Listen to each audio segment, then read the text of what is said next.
A gente vai falar nesse webinar, então, desse mês, sobre como se prevenir do vazamento de dados pessoais e corporativos. Então, eu quis colocar a questão do vazamento de dados. Então, assim, ó, deixa eu falar um pouquinho do tema, né? Como se prevenir do vazamento de dados pessoais e corporativos. Então, em primeiro lugar, a gente quis trazer nessa webinar a questão do vazamento de dados. E quando a gente fala de segurança da informação, lembra lá do CID, né? Confidencialidade, integridade e disponibilidade. O vazamento de dados é a questão da confidencialidade. Então, na teoria clássica, a gente pensa lá na variável da confidencialidade, é a variável que vai pegar aqui no vazamento de dados. Mas eu incluí uma questão que eu acho interessante aqui nesse título, né? Pessoais e corporativos. Dá uma olhada nisso, já introduzindo aqui o assunto, né? Dá uma olhada nisso na empresa de vocês. Por quê? Eu tenho até uma crítica construtiva, talvez, né? Parece que depois da LGPD só existem dados pessoais. Né? Como a Tracker, eu e a Tracker, a gente está há 17 anos no mercado, muito antes da Lei Geral de Proteção de Dados, a gente trabalhava muito para proteger dados corporativos. Né? Então, boa parte da segurança da informação girava antes da Lei Geral de Proteção de Dados em proteger dados corporativos. Aí veio essa onda, essa avalanche que foi a Lei Geral de Proteção de Dados e parece que tudo virou dado pessoal. Meu Deus do céu, o dado pessoal não pode vazar, não pode mexer, não pode nada. Quando também eu faço uma contraprova ali, né? Ah, CPF. Meu Deus, o CPF.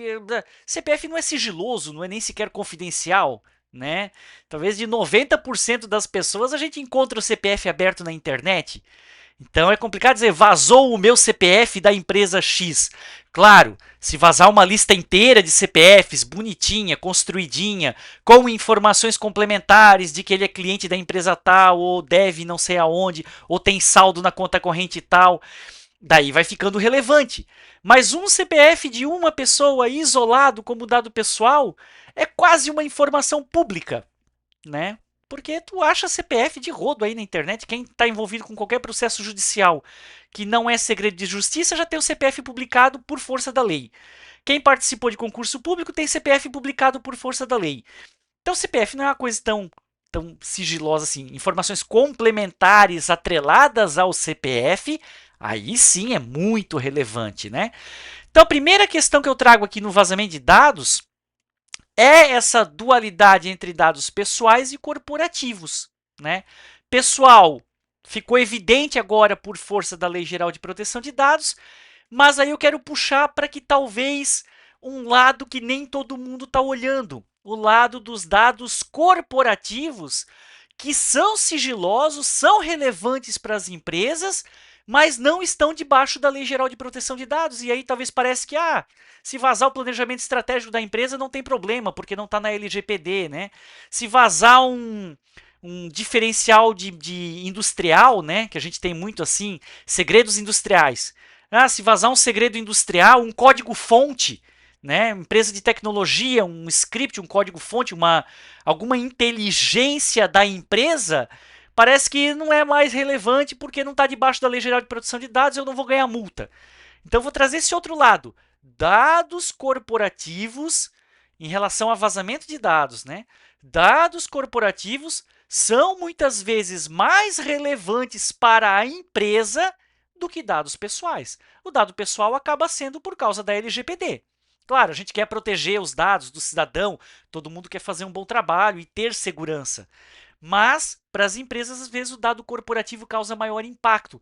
Vazamentos, negociações, contratos, segredo industrial, planejamentos estratégicos, onde é que a empresa vai evoluir no próximo ano e tal. Então, tudo isso é bem relevante, tá? Por isso eu fiz questão de colocar no título como se prevenir do vazamento de dados pessoais e corporativos, tá? Esse aqui vai ser o webinar WE204, vai estar disponível lá no nosso canal do YouTube, tá? Todos os nossos webinars anteriores estão disponíveis no canal do YouTube. bem como os cortes dos webinars. Também toda semana a gente publica um corte a partir de um webinar, de um tema específico do webinar, tá? Então quem perdeu aí os webinars anteriores ou acha que esse assunto está interessante, pode ver os webinars anteriores lá. Beleza? Vamos lá, a questão do Arthur, um pouquinho da minha apresentação. Para quem não me conhece ainda, sou o Paulo Silva, sou doutor pela Federal de Santa Catarina, na área de Ciência da Computação, Tecnologia e Segurança da Informação, certificado nas principais normas de segurança, auditor líder 27001 pela BSI, lead implementer 27701 pela BNT. Sempre vou falar que a 27701 é uma norma interessante para a Lei Geral de Proteção de Dados, que nem todo mundo olha para ela aí com o devido carinho, tá? Também sou sócio-diretor de segurança da informação da Tracker Segurança da Informação. A Tracker está há 17 anos no mercado. E professor de pós-graduação e graduação, já atuei, né, em algumas instituições. Arthur, para quem quer os nossos contatos, então, né, nosso contato no LinkedIn, linkedin.com/Paulo Silva Tracker, e o canal no YouTube, youtube.com/canal Tracker. Pode se inscrever lá, pode pedir conexão para mim, que eu aceito. A gente fica conectado lá. Quem quiser seguir também e no canal do YouTube também. Beleza, pessoal? Então, rapidamente aí o nosso um pouquinho da nossa história, do nosso histórico. Vamos ao roteiro de hoje, então. E eu preparei, muito legal para quem pôde participar desse webinar de hoje, porque eu preparei uma metodologia diferente para a apresentação do assunto.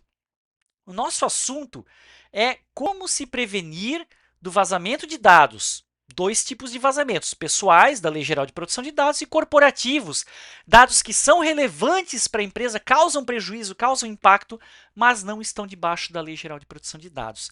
E eu vou apresentar os controles para mitigar o vazamento de dados a partir de incidentes reais. Então, essa vai ser a nossa metodologia. Eu trouxe aqui 6 casos reais de incidentes de vazamento de dados. De onde vêm esses casos? São casos reais, vivenciados pela Tracker durante os nossos projetos e as nossas consultorias. Tá? Então, esses 6 casos que eu vou detalhar hoje ao longo do nosso webinar não são casos que eu vi na TV, ou que eu li num livro, ou que eu baixei da internet, não. São 6 casos reais de incidentes envolvendo vazamentos de dados, casos reais que aconteceram durante as consultorias. Também eu já faço aqui um disclaimer, né, um anúncio, um aviso, de que não são casos de um cliente específico, são casos recorrentes em vários clientes. Então, todos esses casos aqui aconteceram mais de uma vez ao longo desses 15, 17 anos nossos aí de atuação, tá? São casos recorrentes, comuns nas empresas, que não são de um cliente específico. Então, para fazer o disclaimer aqui também, de que eu não estou trazendo nenhum caso sigiloso de algum cliente específico, tá? Então, 6 casos. A gente vai falar sobre base de dados aberta na internet, casos, depois eu vou detalhar, reais vivenciados por nós durante os projetos de consultoria. Caso 1, base de dados aberta na internet. Compartilhamento por colaborador do comercial. Uso de software não homologado. Vocês já vão identificando aí um pouquinho pelo título, né? O que aconteceu ou não aconteceu aí na empresa de vocês. Armazenamento em ambiente pessoal, roubo interno de dados e falso resgate de base de dados. São nossos 6 casos. E aí eu quero começar traçando uma visão geral de cada um desses 6 casos. O que foi o caso de vazamento, como é que ele aconteceu, eventualmente qual foi a vulnerabilidade, e depois a gente vai falar de controles para cada um desses casos. O que poderia ter sido feito de controle, de melhoria, de segurança para evitar ou mitigar o incidente. Então, ao invés de eu falar direto do controle, gestão de acessos, a gente vai falar do controle a partir de um incidente real, beleza? Pausa para a água também, que eu falo bastante. Já estamos aí com 58 participantes, a gente estava com 120 e poucos inscritos, 124 a última vez que eu olhei, mas evento online tem bastante quebra, né? Depois vocês podem assistir o vídeo lá no YouTube. Vamos lá. Visão geral dos cases de incidente de vazamento de dados. Entrar um pouquinho mais em detalhes, né? Caso 1, base de dados aberta na internet. Nós, então, em um cliente, encontramos um banco de dados corporativo do ERP mesmo, né, ou um sistema auxiliar, mas nesse caso aqui eu lembro que tinha de ERP também, aberto para a internet. Seja porque esse banco de dados estava sem senha, ou tinha senha padrão, ou tinha uma senha fraca, ou o banco de dados, várias situações que podem ocorrer aqui, né? Senha padrão, sem senha, senha fraca que um brute force poderia quebrar, ou mesmo que o próprio banco de dados estava desatualizado e tinha uma vulnerabilidade que permitia quebrar a senha. Então, esse caso de vazamento de dados, imagina, base de dados aberta para a internet, né? Se isso não é vazamento, eu só coloquei aqui, né, potencial vazamento de dados, porque não quer dizer que necessariamente alguém foi lá e roubou os dados e vazou. Estava aberto na internet para quem quisesse pegar. Por sorte, ninguém pegou, né? Então, potencial vazamento de dados, tanto pessoais quanto corporativos. E aonde isso foi encontrado? Observado durante um pentest. Né? Então, depois eu vou falar dos controles. Muito importante essa questão de fazer o pentest regular para eventualmente descobrir uma base de dados aberta, uma senha fraca de colaborador, uma VPN, uma conexão aberta. Né? Então, ferramenta aí para prevenção do vazamento de dados. Caso real aí, base de dados aberta na internet. Detalhar um pouquinho mais o caso 2, compartilhamento por colaborador do comercial. Então, esse primeiro caso que eu trouxe para vocês, ele é mais cyber, né? Ele é mais tecnologia, mais cibernético. O caso 2 já é mais humano para trazer esse contraponto. Compartilhamento por colaborador do comercial. Né? Quem conhece aí o colaborador do comercial sabe como é que é. O cara tem que vender. O cara tem que vender, o cara tem que bater meta, tem que ter produtividade de venda. E aí, o que aconteceu nesse caso especificamente? Né? Esse colaborador do comercial compartilhou dados com um colega de outra empresa. Seja ali para melhorar a venda dele, para aumentar a venda, para atingir a meta mensal de venda do produto X. Né? O cara do comercial tinha outros colegas do comercial em outras empresas e ele saiu compartilhando o quê? A base de dados de cliente. Foi só isso que o cara compartilhou, né? Nome, e-mail, telefone. Ah, mas Paulo, tu falou que isso tudo é público, que não tem problema. Mas qual foi o problema aqui? Ele compartilhou a base de contato dos clientes com outro colega, né? E ele fez a troca. Ele pediu para o colega de outra empresa trazer a base de dados de clientes para ele.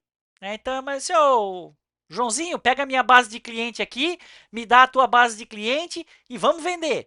E os caras saíram telefonando e mandando e-mail para todo mundo. Então, quando usou o dado, já teve o vazamento, né? O compartilhamento incorreto. E depois teve o uso incorreto dos dados. Que além do vazamento e compartilhamento incorreto, teve o tratamento irregular, que a lei fala, a LGPD, né? Eles saíram usando aqueles dados para fazer telefonema. Então, na visão do cara do comercial, humana, né? Pá, eu vou vender aí, me dá teus dados, pega os meus dados, me dá os teus dados e vamos sair vendendo. Os caras compartilharam com um colega de outra empresa, tá? E aconteceu um vazamento de dados pessoais. Nesse caso, foi bem crítico. Vou dizer que isso aqui já aconteceu mais de uma vez. A gente já pegou situações desse perfil semelhantes, né? E aí a gente teve que fazer toda a limpeza dos dados, porque isso chegou no cliente. O cliente ficou sabendo, pô, mas como é que o cara lá tá me ligando? Ah, a empresa X que passou os dados. Pô, empresa X, como é que tu passa meus dados aí para outra empresa, né? Então a gente teve que fazer toda a limpeza, teve que fazer termos de eliminação de dados, foi documentada toda a limpeza dos dados, ok? E sem prejuízo maior para os titulares, tá? Vamos lá, o que mais que nós temos aqui? Caso 3, um caso mais de setor de TI, bastante comum até, eu diria. Uso de software não homologado. Então, eventualmente, esse uso de software não homologado, ele acontece bastante dentro das empresas, né? Seja às vezes por uma ausência de controle do setor de TI ou por causa do colaborador. O colaborador vai lá, usa um software por conta própria, não avisa ninguém e está tudo certo.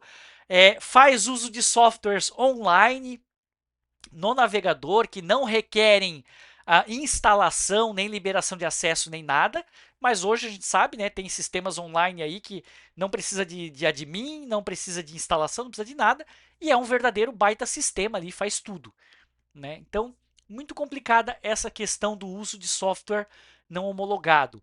E o que o uso de software não homologado tem a ver com vazamento de dados? Por que isso aqui é um caso real de vazamento de dados corporativos, né? Nesse caso aqui, foi feita a utilização do software de apresentação de slides, o Prezi, né? Então, deixa eu também fazer o anúncio aqui. O Prezi é uma empresa idônea, é um software idôneo, está tudo correto, não é o vazamento de dados por causa do sistema Prezi, nada disso. É a forma como o usuário utilizou o sistema. Então, o colaborador aqui, ele desenvolveu uma apresentação do setor financeiro para apresentar para a diretoria. E para fazer a apresentação mais bonitinha, vou usar o Prezi. O Prezi é um software muito legal, eu uso também, né? Quem quiser aí depois brincar com o Prezi, pode experimentar. Fazer até um merchan aqui. Né? É um software muito legal. Mas o Prezi, não acompanhei recentemente, mas pelo menos naquela época, ele deixava bem claro, olha, se vocês fizerem uso do software versão pública, versão gratuita, as informações ficarão públicas. Então, o software de apresentação Prezi deixa bem claro que, se você fizer uso da versão gratuita, as informações ficarão públicas. O colaborador não se atentou disso, não percebeu isso e fez uma apresentação corporativa financeira, jogou um monte de dados financeiros lá nos slides do Prezi e a informação ficou pública para a internet. Já vi que o Fábio comentou ali, né? Contribuiu ali. Já vou ler o teu comentário também. O pessoal já está gostando ali do teu comentário, Fábio. Então, essa é a questão do software não homologado. Às vezes você vai usar o software, e aqui aconteceu o vazamento de dados. Isso aqui foi engraçado. Um colega de outra empresa avisou a empresa de que os dados estavam públicos, tá? Então ficou tão público que uma outra empresa da cidade falou: "Ô, cara, tô vendo teus dados lá no Prezi. Tá público o teu negócio lá, vai lá e arruma isso", tá? Então, realmente o vazamento ali para quem quisesse pegar os dados, tá? Só mais uma questão para eu já ver o comentário do Fábio, que essa questão de software não homologado pega muito na utilização das inteligências artificiais. A gente tem trabalhado muito essa questão de segurança na utilização de inteligência artificial. Dá uma olhada nisso aí na tua empresa, né? Qual IA está sendo usada? Para que está sendo usada? É versão corporativa? É versão paga? É versão gratuita? Os dados ficarão públicos lá na IA? Tá? Então, toda essa parte de IA entra como case de vazamento de dados e de utilização de software não homologado. Vamos à questão do Fábio. O governo, infelizmente, é um ponto de partida. É um ponto bom, né, Fábio? Claro, processo de aposentadoria, sim, é. Né, a gente brinca assim, estou sendo gravado aqui ainda, né? Se quiser os dados todos de uma pessoa, não precisa pesquisar na internet. Vai na 25 de março e compra um cadastro do INSS, né? Tem tudo lá. Então é mais fácil comprar na 25 de março um pendrivezinho com o cadastro do INSS do que pesquisar, invadir empresa e pesquisar coisas na internet, né?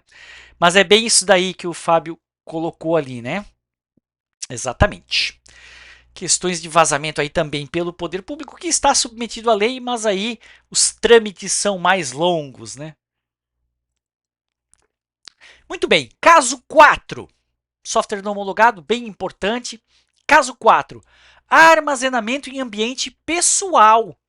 Né? É quando o colaborador resolve fazer um auto backup dos seus dados. Eu sempre brinco com isso, né?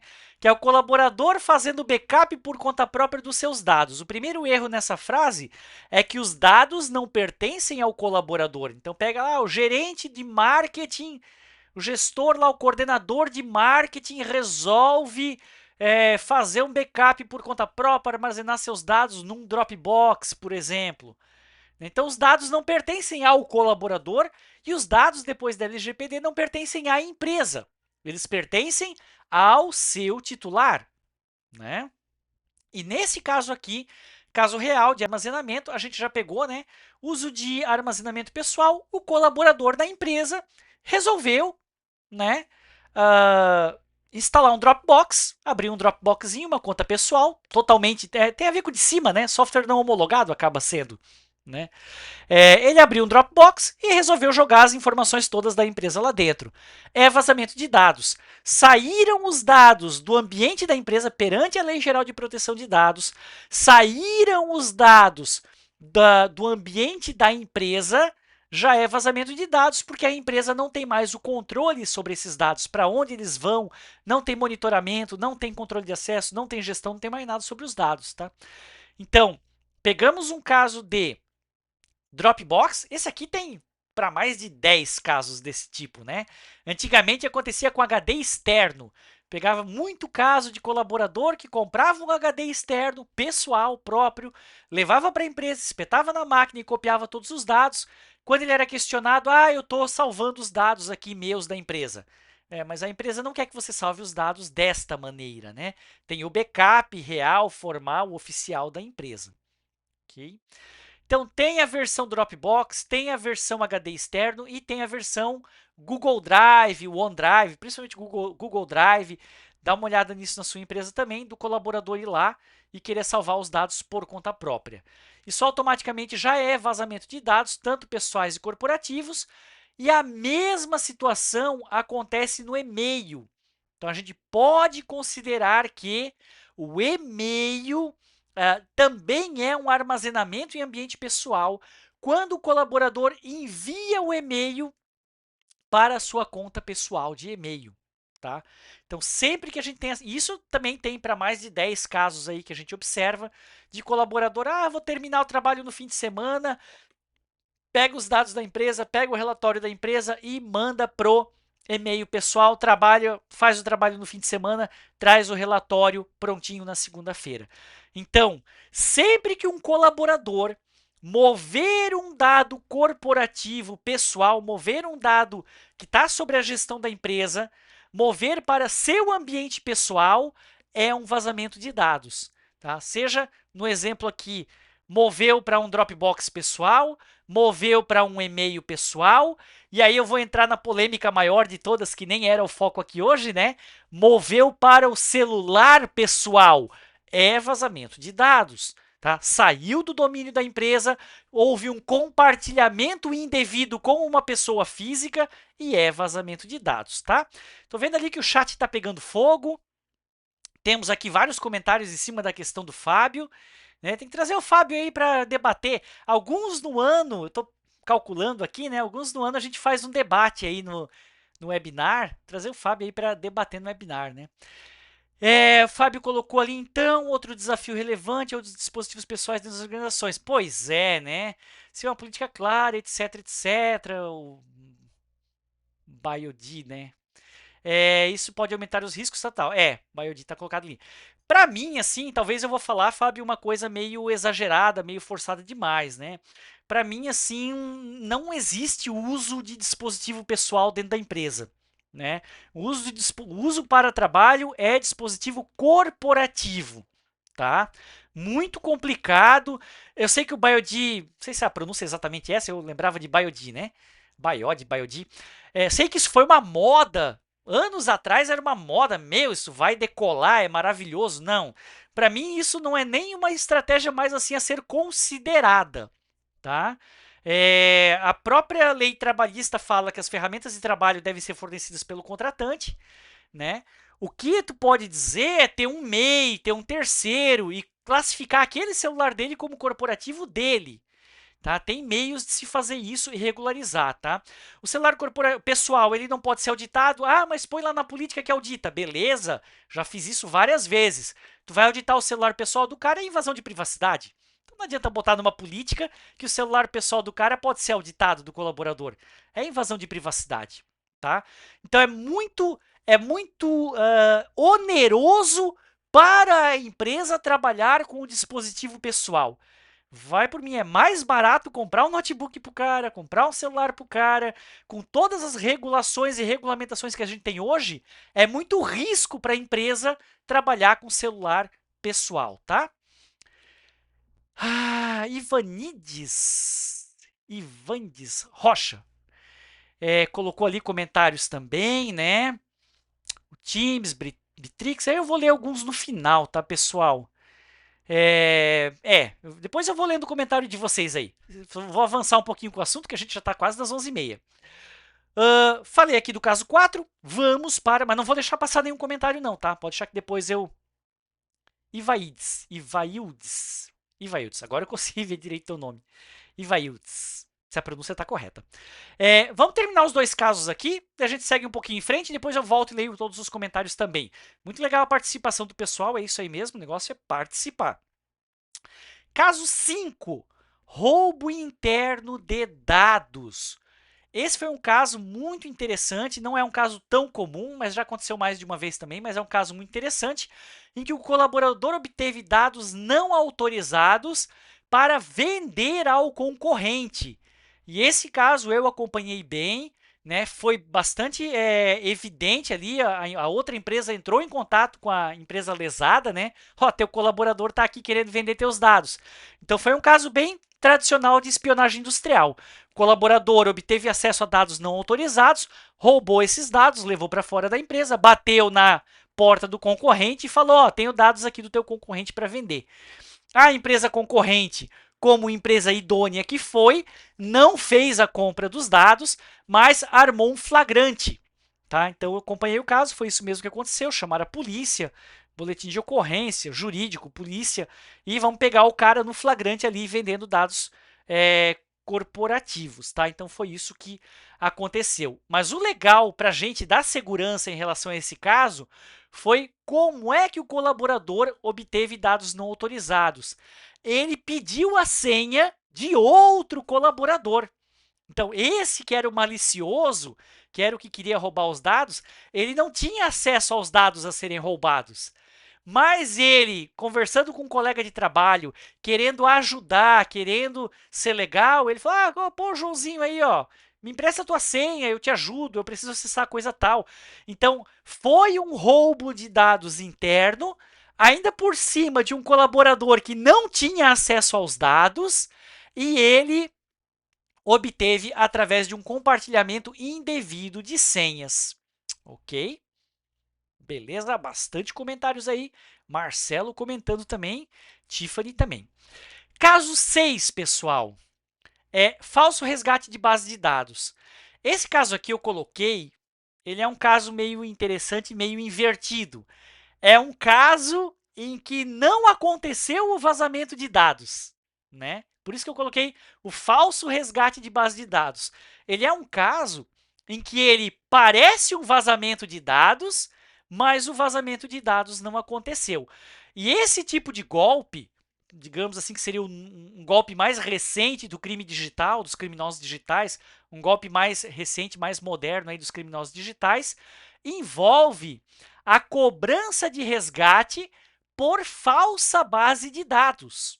Tá? Criminosos digitais cobram resgate por falsa base de dados. Já tenho aí pelo menos 4 ou 5 situações em que isso aconteceu junto aos clientes da Tracker. E aí é a parte bem de crime digital, né? Cybercrimes. Eles telefonam para a empresa, realmente, os casos que a gente pegou foram assim, né? Eles telefonam para a empresa e falam o seguinte: olha, a gente roubou a base de dados da sua empresa e a gente quer cobrar um resgate. Senão a gente vai publicar a base, a gente vai divulgar que vazou dados da sua empresa. Então eles ameaçam, uma extorsão.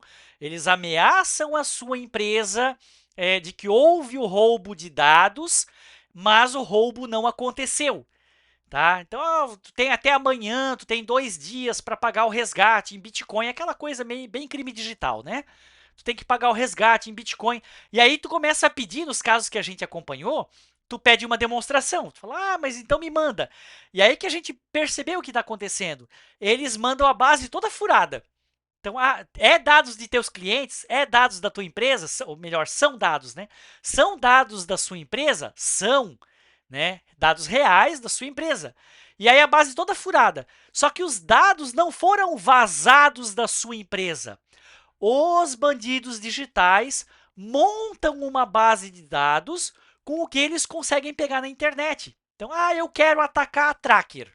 Então eu vou montar uma base de dados, eu vou sair pesquisando tudo que tem da Tracker na internet, nas redes sociais, e eu vou recortar aqui quem são os clientes, quem são as pessoas, o que está acontecendo, e eu vou montar uma base de dados toda furada aqui, mais de informações, por exemplo, de clientes da Tracker.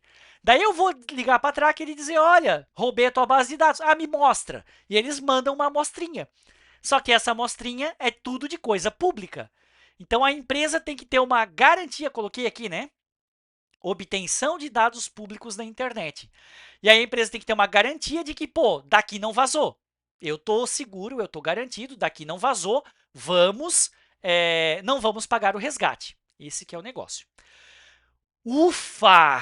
Nossos 6 cases. E aí eu vou falar agora da proteção. 11h30, né?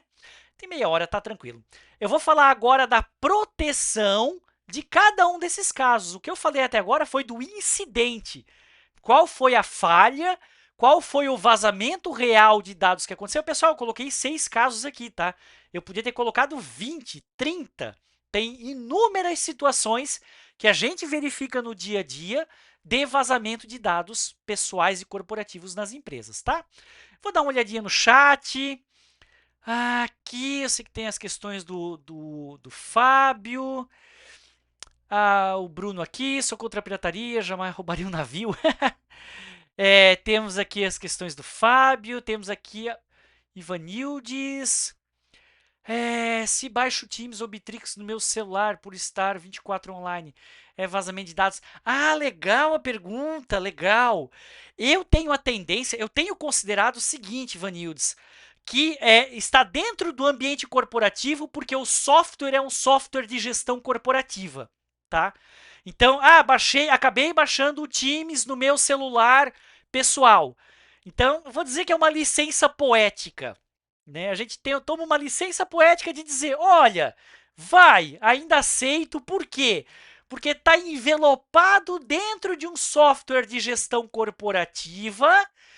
O que eu quero dizer com isso? Se a empresa quiser, ela bloqueia teu acesso. Eu baixei o Teams. Legal essa pergunta, Ivanildes. Eu baixei o Teams no meu celular. Beleza, é vazamento de dados? A gente ainda considera que não, porque a borda da proteção é a borda do software corporativo. E se a empresa quiser, ela tira o teu acesso. Mas é possível exportar os dados a partir com print, com não sei o quê. Sim, mas isso é possível fazer na empresa também? Tu puxa o celular, bate uma foto da tela. Então seria outro nível de segurança, né? Porque eu posso também dar um print no celular, beleza? Ou Ctrl+C, Ctrl+V, né? Mas eu posso também puxar um celular e bater uma foto da tela da empresa e levar embora, tá? Então seria outro nível. Então a gente ainda considera. E qual é o problema do WhatsApp pessoal? É que o WhatsApp pessoal é um software pessoal dentro de um celular pessoal, tá? Então Bitrix eu não veria problema tanto assim, tá? Tem outros problemas, mas a gente dá um desconto nesse caso, Ivanildes, por ainda tá num limiar ali aceitável, mas muito legal a tua pergunta, tá? Tem certificado, quem pediu certificado no momento da inscrição vai ser enviado nos próximos dias, né? A pergunta ali. Quem não pediu certificado no momento da inscrição, se quiser pedir depois também, dá um toque para mim, para Juliana. Fábio colocou aqui mais comentários. Estar disponível 24 horas, respondeu ali. Tiago colocou comentários também. Uma pergunta do Thiago, não sei se eu vou conseguir responder, porque daí eu vou ter que ler muitos detalhes. Eu vou para frente, pessoal. Pessoal, se ficar alguma pergunta, bastante participação aqui, né? Mas o tempo está correndo.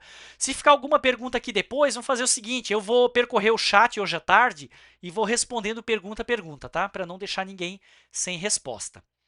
Vamos lá. Caso 1. Base de dados aberta na internet.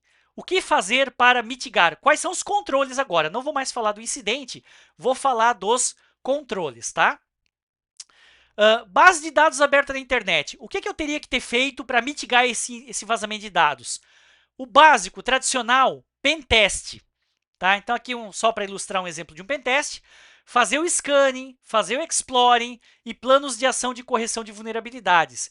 Então, é fazer varredura de vulnerabilidades periódica e fazer o exploring, que é o pentest. Pentest sempre tem que envolver o exploring, né? Então, o que a gente tem praticado de mercado? Métricas boas. Pentest a cada 6 meses é uma métrica boa. E varreduras, scanning, já fazer trimestral ou mensal. Tá? O ideal, o pessoal já tem trabalhado bastante com varredura mensal. Tem gente que faz varredura 24/7, tá? Mais avançado, varredura o tempo todo. Mas é legal, como métrica mínima, trabalhar varredura de vulnerabilidades mensal ou trimestral e trabalhar pentest já semestral. Pentest de 1 ano seria o limite, já quase não aceitável. Hoje em dia, pentest semestral já está se trabalhando bastante. Beleza?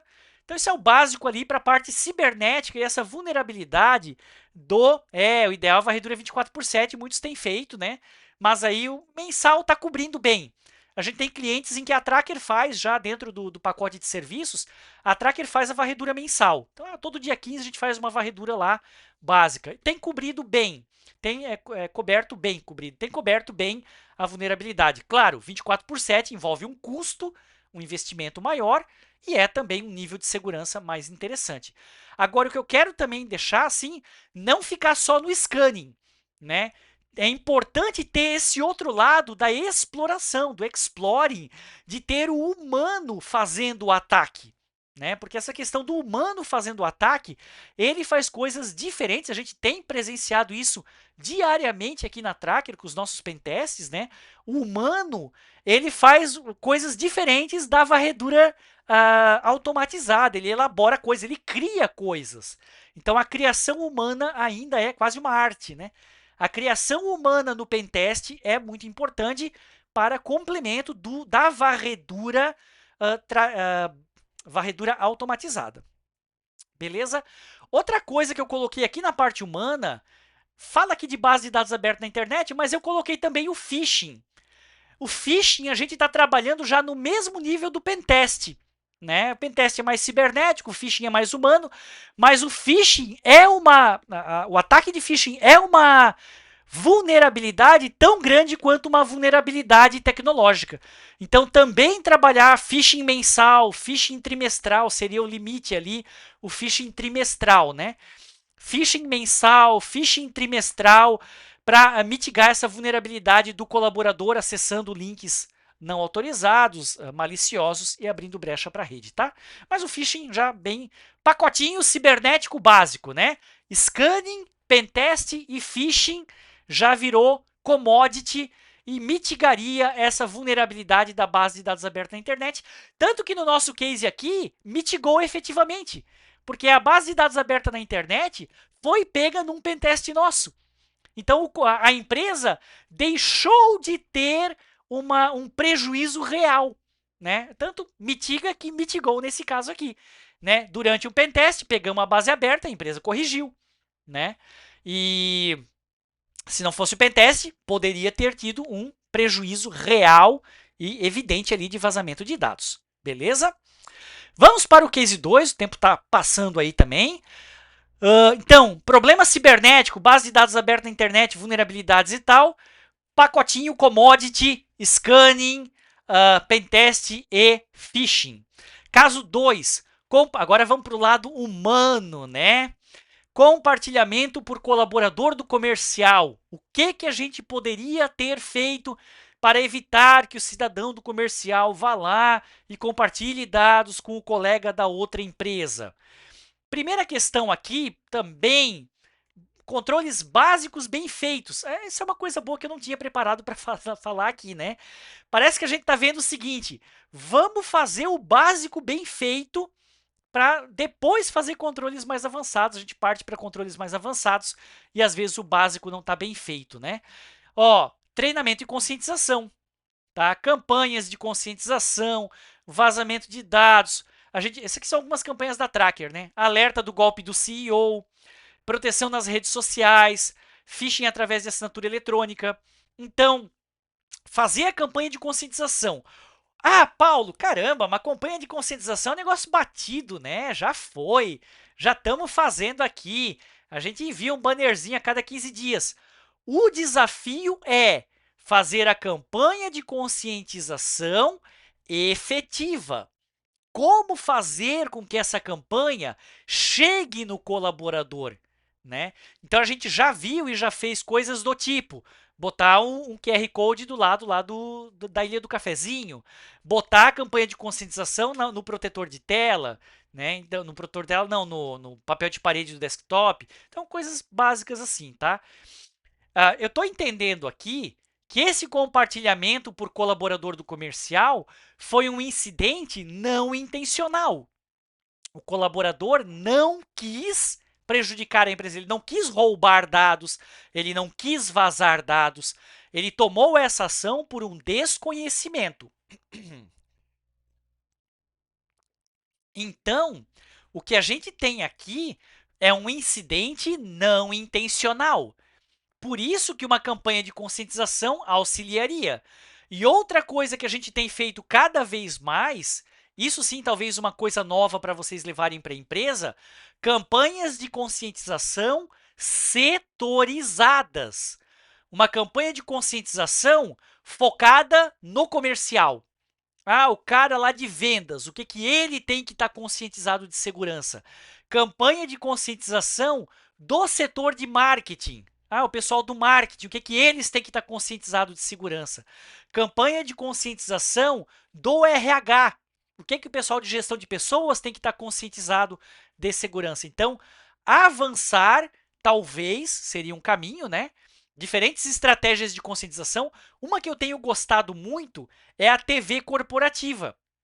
Se vocês têm a TV corporativa, colocar essa campanhazinha de conscientização lá no totem ou na TV corporativa, tá?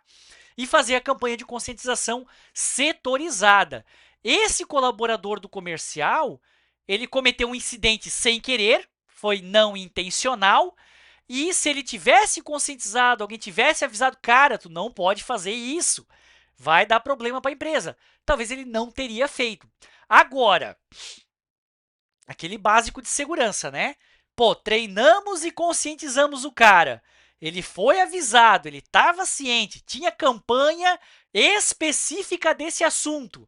E o cara foi lá e compartilhou a base de dados. Opa, daí já é outro controle. A gente não está mais falando de um incidente não intencional. Aí a gente está falando de um incidente intencional.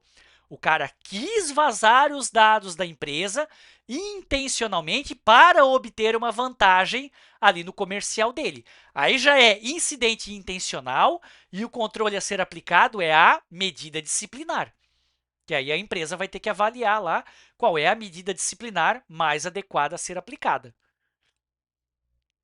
Então, sempre também ter essa separação, né, do incidente não intencional para o incidente intencional, ok? Mais comentários aí no chat, Leonísio, Fábio também. Isso, deve não precisa ser admin, vários controles sendo discutidos aí, né? Algumas coisas que eu estou batendo de olho aqui vão aparecer ali na frente, essa parte de gestão de acessos, dev, admin e tal, eu vou comentar um pouquinho em seguida, né? Também aqui na parte de treinamento e conscientização, a semana de segurança da informação e só deixar claro para o pessoal que tem material de conscientização disponível lá no site da Tracker, tá? É aberto, é livre, quem quiser pode acessar e pode usar o material. Em trackerconsultoria.com.br/aprendizado tem o material e é uma organização do mesmo material que a gente tem no YouTube. Então também youtube.com/canal Tracker tem material de conscientização lá. Que a gente utiliza nas nossas consultorias, mas também está aberto lá para quem quiser utilizar. Ok? Beleza, vamos em frente. Caso 3, uso de software não homologado. Né?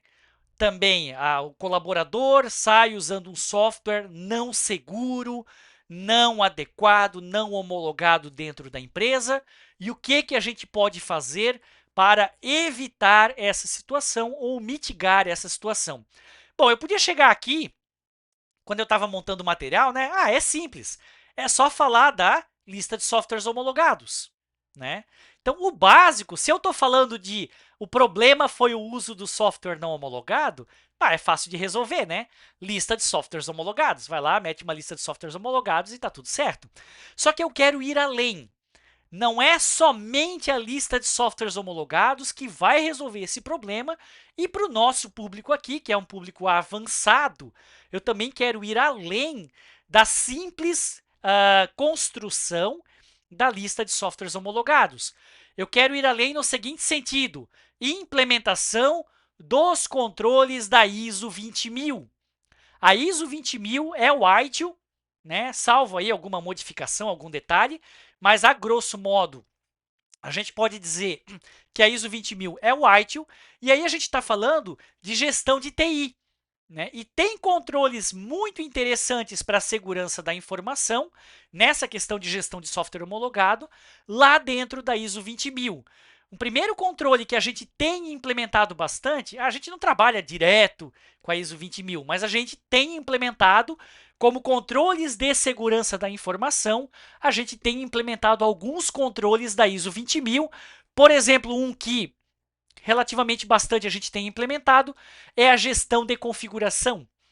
Na verdade, a lista de softwares homologados ela é um detalhezinho, ela é uma pontinha dentro da gestão de configuração. Tá? Então, quer gerir os seus ativos de TI físicos e lógicos?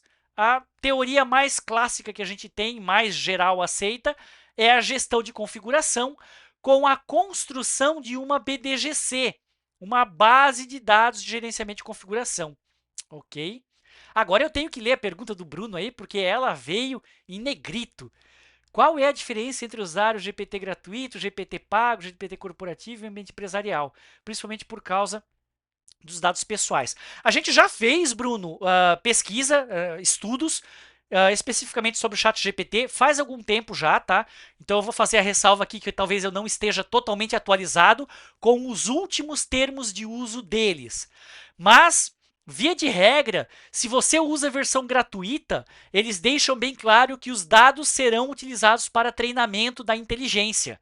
E isso significa o uso inadequado dos dados frente à LGPD. É um compartilhamento inadequado, tá? Então, o que eu sempre tenho, a gente tem norma de uso de IA, procedimento de uso de IA, política de uso de IA, tem uma série de regras lá, tem um documento de 15 páginas para uso de IA, né?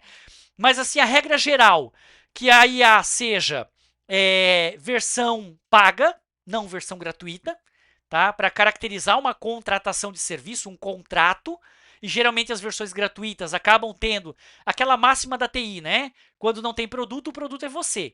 Se você não está pagando nada, eles estão usando alguma coisa de ti. Porque quando não tem produto, o produto é você. Quando você paga, aí beleza, tem um produto, você está pagando. E importante, falando aqui de uso de software homologado, que as inteligências artificiais utilizadas na empresa passem por um processo de homologação. A melhor maneira de responder ao Bruno é assim, não é sim ou não, né? Pode usar ou não pode usar GPT. É assim, o GPT, como as outras IAs, precisam passar por um ambiente de homologação. E nesse processo de homologação, a empresa ou a consultoria vai analisar se isso é adequado ou não. Porque daqui a pouco, Bruno, eu estou dizendo para ti que não é adequado, mas vai ver os dados que estão sendo usados, não tem problema, sabe? Aquele tipo de uso, por exemplo, não teria problema. Então tem que analisar o caso específico.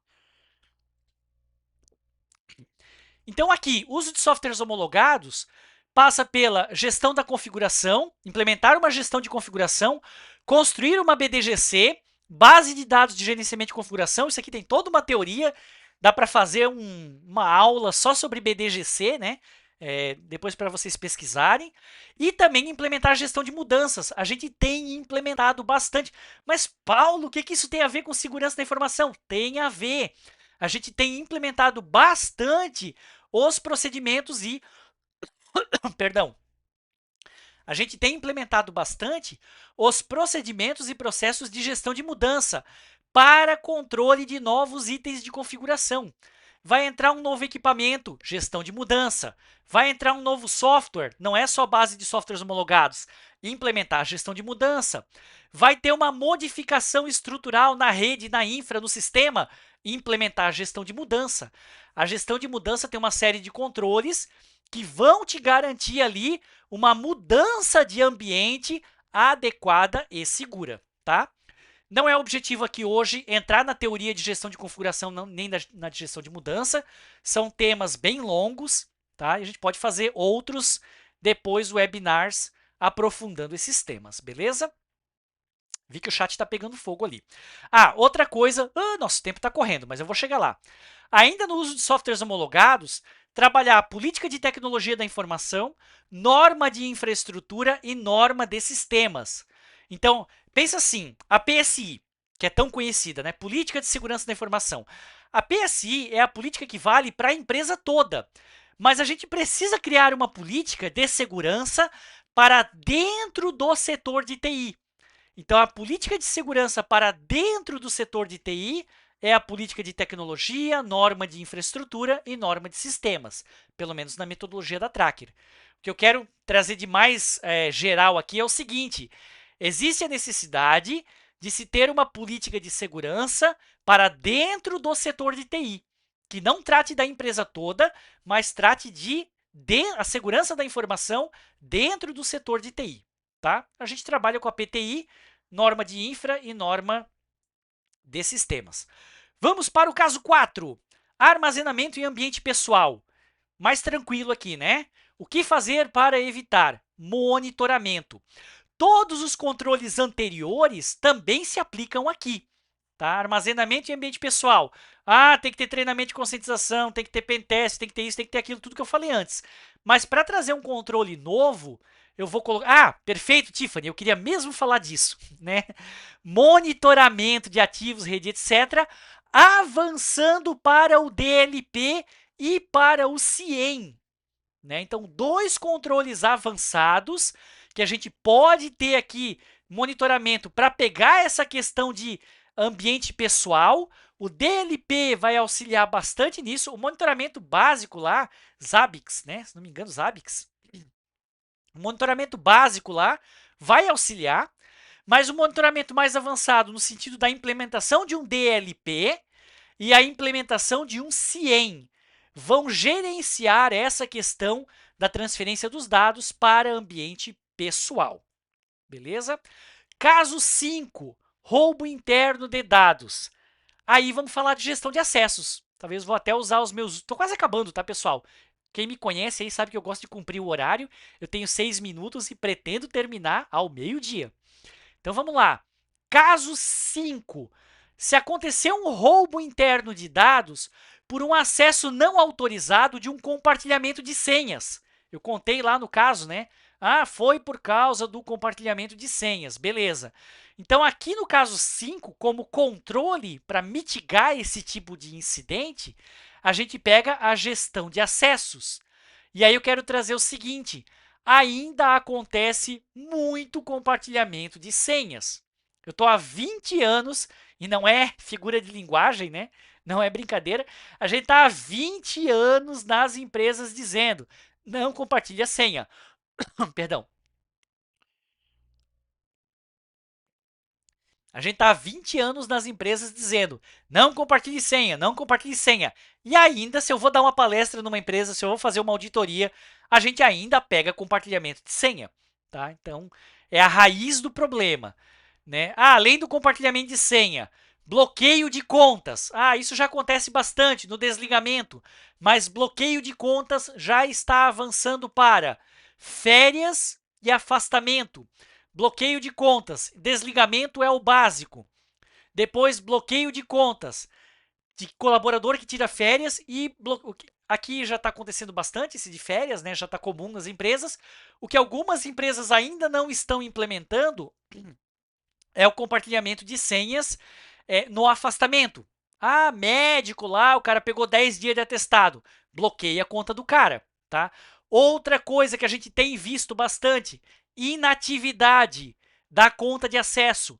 Conta de acesso ficou inativa por 15 dias, por 10 dias, por 30 dias. Vai lá e bloqueia a conta de acesso. Por que essa conta está inativa por tanto tempo, né? Contas genéricas, foi acho que o Bruno falou, né? Alguém estava falando do admin ali. Também, gestão das contas genéricas. aquela conta de admin, aquela conta que não está ligada a pessoa nenhuma, a usuário nenhum, é importante ter a gestão das contas genéricas. Depois a gente tem o último comentário aqui. 4 minutos, se meu tempo estiver correto. Está. Isso aqui eu quis trazer, tá? Dificuldade na implementação de política de senhas. Ah, mas é tão fácil implementar uma política de senhas, né? Vai lá no Active Directory, vai lá no AD e ativa a política de senhas e pronto. Vai lá no sistema e ativa a política de senhas. Ah, eu quero 20 caracteres, maiúscula, minúscula, especial, etc.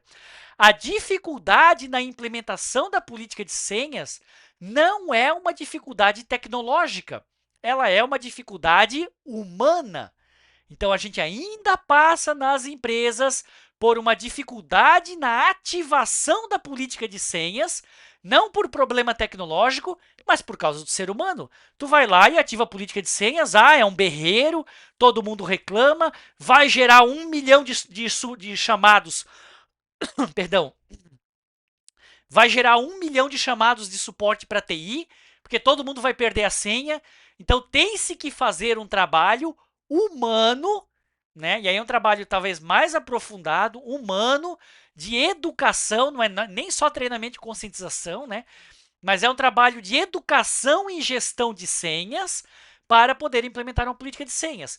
Não estava previsto aqui, mas eu lembrei agora, vou comentar também, a questão do cofre de senhas. A gente tem trabalhado bastante com o cofre de senhas, já tem softwares bastante de mercado, aí, bastante estabilizados, para se trabalhar com cofre de senhas, e talvez uma das questões para resolver a dificuldade na implementação da política de senhas é o cofre de senhas, tá? Analisar aí na sua empresa se isso é viável ou não. Vamos para o último item, que é o falso resgate da base de dados. E aí, né? Como é que eu vou me proteger? Fábio fez um complemento ali e o Arthur colocou a questão do cofre de senhas. Ah, beleza, estava falando exatamente isso, né? Cofre de senhas a gente tem usado com bastante sucesso, bastante interessante, tem que ser avaliado em cada empresa, mas bastante interessante aí o cofre de senhas, tá? Bom, o nosso último case para encerrar, temos um minutinho aí, falso resgate da base de dados. E aí, como é que eu me protejo no caso de um falso resgate da base de dados? Não tem como eu me proteger de um falso resgate. A proteção que eu trago aqui é a seguinte: é uma proteção no sentido da empresa ter certeza de que não vazaram dados. Essa é a proteção do falso resgate de base de dados, tá? Liga lá para tua empresa, roubamos teus dados, queremos resgate. Você na empresa tem que ter uma garantia tal, uma robustez na sua segurança, uma estabilidade de segurança tal, para poder afirmar assim: eu tenho certeza que daqui não vazou. Essa é a proteção para esse tipo de incidente. Porque se você ficar em dúvida, vazou ou não vazou? Ah, pode ser, eu não sei, eu não monitoro, eu não acompanho, eu não tenho controle. Aí ferrou. Então, a garantia do falso resgate da base de dados é a garantia de você saber que não vazou da sua empresa. E como ter essa garantia? Eu trouxe um controle aqui, bem geral, que é a análise de risco de segurança da informação. A análise de risco vai trazer um panorama geral dos seus controles, das suas vulnerabilidades, probabilidade e impacto da ocorrência de eventos de segurança. Tá? Então, essa análise de risco vai te trazer um panorama geral da sua segurança para você ter uma certeza se o incidente aconteceu ou não. Ok? Para concluir, então, daí eu já li a pergunta da Tiffany também. A análise de risco vai tratar de vários aspectos como organização da segurança, processos de TI, a parte cybertecnológica, a parte humana de pessoas e, inclusive, a parte de segurança física, que é bem importante, tá? Muito bem, passamos aí pelos nossos 6 cases. A gente discutiu o problema de cada case real e controles para mitigar cada case real. Antes de eu encerrar, então, a questão da Tiffany aqui. Você tem algum exemplo de cofre de senhas mais seguro, conforme Gartner, Paulo? Pois é, né? Eu não tenho assim, Tiffany, de bate-pronto para poder afirmar aqui no webinar. Tem o que eu uso, tá? Isso eu posso falar, não tem problema. A Tracker usa o Keeper, com 2 Es, Keeper, né? É um player de mercado, a gente fez um estudo sobre o Keeper, é uma boa ferramenta, né, indicada pela Google, Microsoft e tal, né? Tem empresas, pessoas que não querem deixar na nuvem, então você pode também montar o cofre na nuvem ou o cofre local, tá? Mas aí, para eu te dar uma resposta assim e ficar gravado aqui no webinar, seria mais interessante fazer um estudo e uma pesquisa de segurança. Mas o que, que eu posso te dizer? O que, que a gente usa como regra geral? Utilizar players de mercado e versões pagas que sempre vão te dar uma segurança a mais daquela empresa, uma segurança que eu digo até jurídica. Não quer dizer que é mais seguro de modo cibernético, mas quando você contrata, você tem uma segurança um pouco mais jurídica na utilização daquele software, tá? Bom, obrigado pessoal aí que participou. Deu meio-dia aí, sei que todo mundo tem horário, todo mundo quer ir almoçar. Muita participação no chat aí, Fábio, Tiffany, Bruno, Arthur, pessoal todo participou aí, muito legal a participação de vocês. Lembrando sempre, vai ficar gravado lá no YouTube, né? Então depois eu vou mandar o link para todos os participantes. Temos o certificado de participação para quem solicitou durante a inscrição. A gente vai enviar nos próximos dias. E lembrando também que a gente faz os webinars mensais, sempre por volta ali do dia 25. Hoje é dia 23, né? A gente sempre tenta pegar ali terça, quarta, quinta, mais ou menos por volta do dia 25, sempre das 11 ao meio-dia, tá? Então, mês que vem a gente tem um próximo webinar. Valeu, pessoal. Até a próxima. Tchau, tchau.